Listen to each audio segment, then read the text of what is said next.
Howdy folks, and welcome to Orion Ready. If you're watching this video, then you want to learn more about the CB22 Evergoods and Carryology collaboration book bag.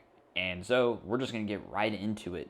This is the CB22. It is a 22-liter backpack, which is going to run you $275 for the plain tan version. It is a waxed canvas bag. When you first get it out of the box, it is going to be a little stiff. It's not going to be as malleable. If you so happen to accidentally leave it in a hot car like somebody did, the waxed canvas will soften up a bit. Now, the only issue with that is that your hands will get a little bit of that wax coating on it once you start touching the bag again, but luckily no wax was distributed to my car seats. So all these zippers on this bag are YKK. It is a very nice and well crafted bag, and we'll just kind of start from the outside to the inside. There are 3 compartments on this bag: a top compartment, a main compartment, and then the front compartment.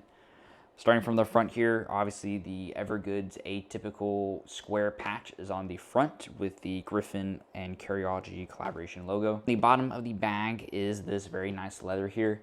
It's in between a kind of thin and cushiony leather. It's not as puffy as I thought it was going to be, but it's not super thin where it's going to fall apart and disintegrate. Working our way to the top of the bag, there's a very nice and thick, sturdy grab handle. It does have 2 latching points, so on one side you have my hero clip. As you can see, the top compartment here, which we'll get into in a second. Flipping it around, the waxed canvas material continues. The cushioning on the shoulder straps are okay. I do wish they were a little bit more cushioned. When you first start using this bag, the waxed canvas will definitely be, again, super stiff, and so when you're putting weight in this bag and putting it on your shoulders, it can rub a bit on your shoulders. It has loosened up a bit over time, but I do just wish they were a little bit more. Now, going to the back of the backpack, there is no airflow or spine contour or anything. So if you're living in Texas heat like I am and you're wearing this bag outside, your back will get sweaty with this. The cushioning is also not that best. I'll show you the cushioning here in a bit. I do, again, wish that was something they worked on, is just the cushioning part of the bag, but other than that, it is just a flat back bag. There are sternum straps, which are movable and removable. Once I'm done with this video, I will remove them, but I have them on here to show y'all. Now, going to the first compartment at the top here, which is kind of the glasses compartment, all the interior is this very bright orange. Some people don't like that. I do. It's a little bit hard to tell depth on camera with the orange, but this is a pretty shallow pocket. You can only fit, your thumb inside. It is not that deep. It is very, again, wide. It's not a soft material or any sort of elastic material. So if you do have glasses, I would recommend putting them in some sort of case. Now, going into the front compartment here, once you open it up, there is 3 little compartments inside, or dividers, I guess. One is for your kind of pins off to the side here, and then you have 2 kind of medium-sized compartments. They fit about field note size, and they're not any sort of elastic material, so the depth that they are is the depth that they will be.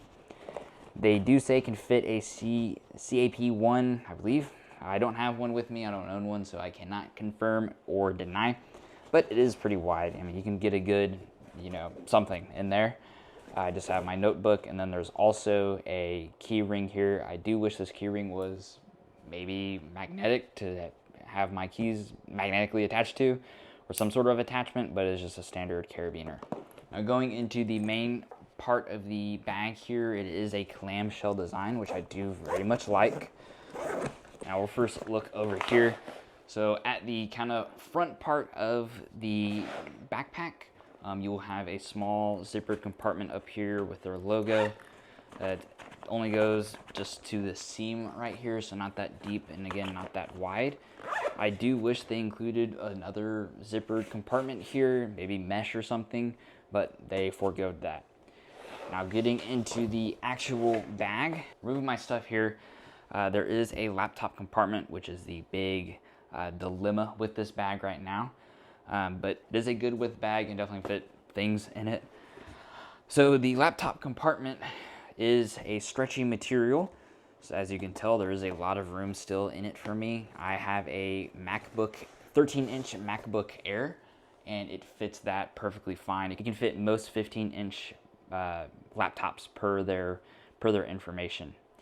Now, the two issues with this laptop compartment is obviously that it's stretchy, there's no cushioning involved, there's nothing really protecting your laptop, and secondly, it pretty much touches the bottom. As you can see here, there is not even a finger's width at the bottom here from the laptop touching the floor. That is a pretty big deal considering how much room they have up top here that they could have moved this up. I think that in a revised version, they should just move the compartment up or make it more cushioned.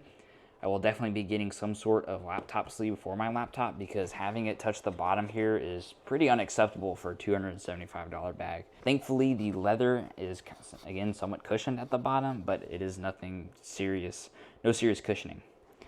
So yeah, that is the big con with this bag. You're really gonna have to protect your laptop or set down this bag lightly. The back cushioning is just this kind of foam material. It's kind of hard to, it's just this foam material. It's really hard to see. It's not that squishy. It's just this kind of block of foam that you have access to. Why? I don't know, but you do have access to it. So I do want to talk about the fit of this bag. So I am 5'8", 150 pounds, kind of a small guy. And it does fit really well on me, at least. As you can tell, it's not riding super low on me. This is kind of what it looks like from the back. Obviously, fits me good. I'll kind of get down here a little bit. From the front, it does have a little weirder fit. It does kind of ride high, at least with the end of the shoulder straps, at least for my preference. It's not bad. Again, it is kind of riding due to the wax canvas just being still not malleable yet, but it does not fit that bad. So that was my overall quick overview of the Evergoods Griffin CB22.